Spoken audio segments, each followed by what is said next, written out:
রিপন নতুন বোলার, তার প্রথম ওভার প্রথম বলটা করলেন, বোঝাই যাচ্ছে ম্যাচের একেবারে শেষ প্রান্তে আমরা, সে কারণেই রিপনের হাতে বলটা তুলে দেওয়া হয়েছে। অফ স্টাম্প করিডোরে করেছিলেন, একটা রান কনসিড করেছেন, আর 5টা রান দরকার।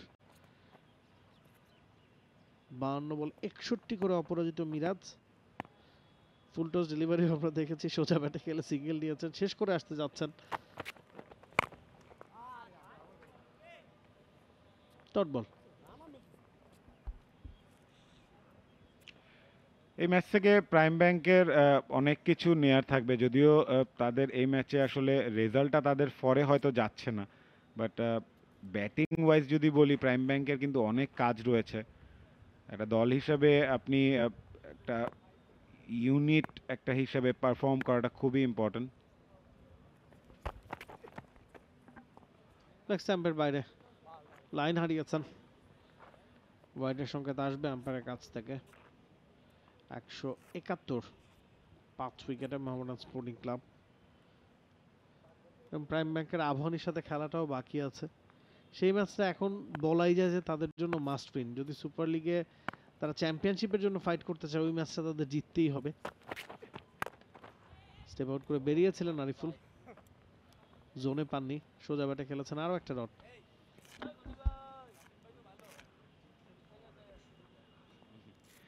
চট্টগ্রামের ছেলে সাজ্জাদুল হক রিপন একসময় কিন্তু বোলিং অলরাউন্ডার ছিলেন, পরবর্তীতে ব্যাটিংয়ে ভালো কাজ করে এখন ব্যাটিং অলরাউন্ডার হিসেবে খেলেন, mainly A batter. Cross the line খেলেছেন, পুল শট, ডিপ স্কোয়ার লেগে ফিল্ডার রয়েছে, 1টি রান পাবেন। 3 রান দূরে মোহামেডান স্পোর্টিং ক্লাব জয় থেকে।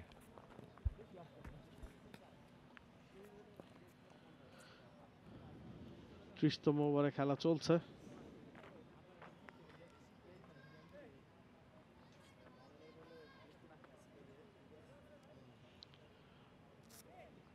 চতুর্থ বল নিয়ে আসছেন সাজ্জাদুল রিপন।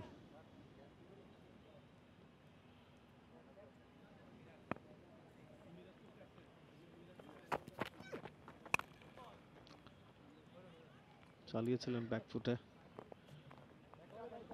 রান পাননি। আজকের বাকি দুটো ম্যাচের স্কোর কার্ড যদি বলি, আবাহনী তাদের আর 28 রান দরকার। শাইনপুকুরকে 88 রানে অল আউট করেছে তারা, 61 রান তুলেছে 4.5 ওভারে বিনা উইকেটে। অন্যদিকে ধানমন্ডি স্পোর্টস ক্লাব 259 রানের টার্গেট ছুড়ে দিয়েছে গুলশান ক্রিকেট ক্লাবকে।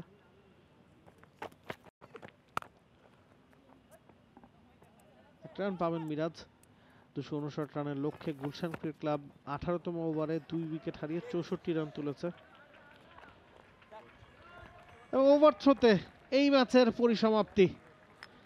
মেহেদী হাসান মিরাজ চাইছিলেন ম্যাচটা শেষ করে আসতে, সেটাই হলো।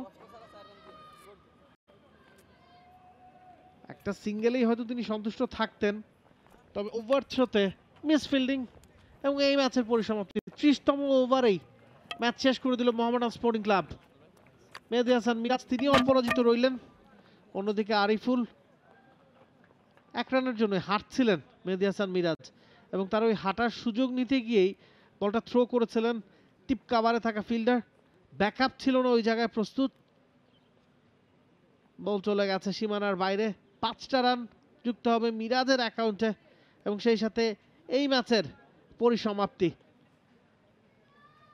For more updates, subscribe to our YouTube channel and click on the bell icon. Follow us on Facebook and Instagram. Download T-Sports app to enjoy exciting games and highlights. Visit tsports.com.